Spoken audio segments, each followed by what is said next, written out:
شكرا لقواتنا المسلحة، شكرا لجيشنا الباسل، شكرا لكل أفراد الجيش العراقي، هذا الجيش البطل المعروف بشجاعته وإقدامه على مدى التاريخ.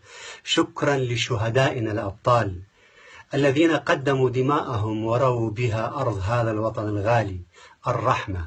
الرحمة لأرواحكم، ولكم الذكر الطيب دائما وأبدا.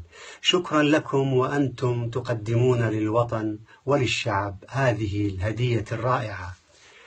وأنت يا نينوى يا حبيبتي يا مدينتي العزيزة، ويا أبناء نينوى الطيبين من كل القوميات والأديان والمذاهب، قلوب العراقيين جميعها معكم منذ أن دخلت الموصل الحدباء في بحر من الدماء لمدة 4 سنوات ولاقت ما لاقت من العذاب.